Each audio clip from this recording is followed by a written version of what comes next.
Hello everybody, welcome back to Douse Rail. My name is Douse and we have another Engage review for you. Let's see what's coming out of the shed today. And pulling out the shed is something very, very small, but very, very magnificent.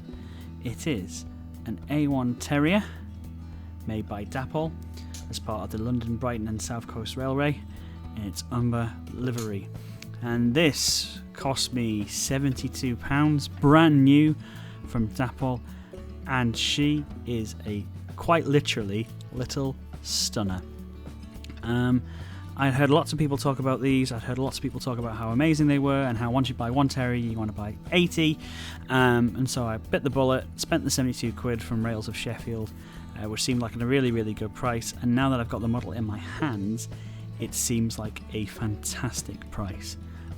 And a really, really remarkable bit of kit. Let's have a look at it in more detail. So first thing to look at is the box, which is completely unremarkable.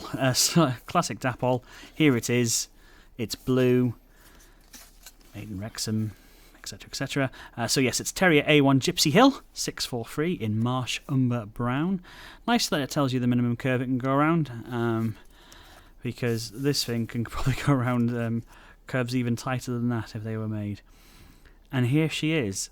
This is Gypsy Hill, and let's take a closer look at her by picking her up, and you'll notice how much my camera is about to struggle in trying to get her into focus, because she is tiny, this locomotive.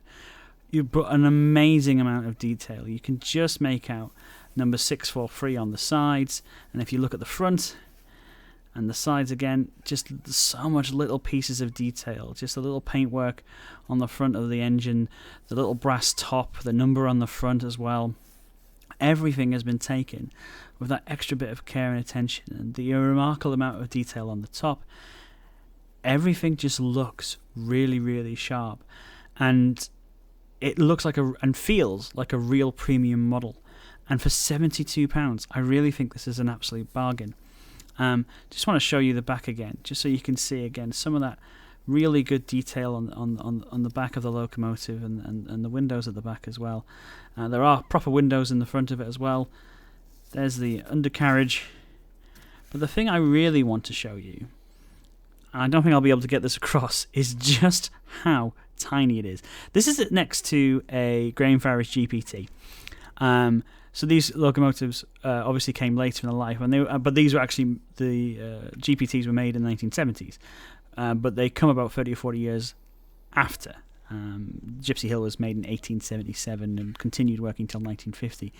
Just look at the size of it compared to it, that they've managed to fit everything in to make it look so good. I've heard that people say they can DCC these engines. I have no idea where it would go. This is me hooking it up. You may notice I'm coming in at some speed. She's so light, it's so difficult to actually get it to hook up naturally to any kind of wagon, so I had to come in at some speed. But when you do get her away, at low speeds and at high speeds, the locomotive just runs beautifully. I got it in the umber, the brownish kind of colour, rather than the improved engine green, which is actually more of a yellow ochre colour. Because I thought it would suit my line better. In hindsight, if I'd known how small it was going to be, I probably would have got it in that improved engine green colour. But either way, she just looks so good going around the layout. Just really, really sharp. And when you put her next to any of the other locomotives I've got here, she's just really, really bonny.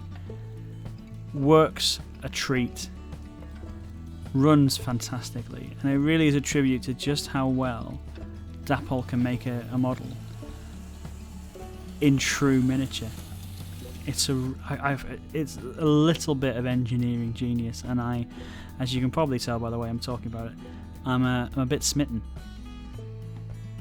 So here she is, pulling in for the last time, and I can't tell you how much I've enjoyed having her on my line. She's going to be a permanent fixture the moment I can find a decent place to kind of store her. They were amazing engines at their time. This is an amazing engine now for anybody collecting in N-Gage. I would absolutely recommend them to people who are brand new to the hobby, to people who've been in the hobby for years. They are wonderful to look at, absolutely a joy to run, and I've really enjoyed having her. And I look forward to keeping her, and probably more in the future. If you've enjoyed this, please like and subscribe to this video, and I'll see you again very soon.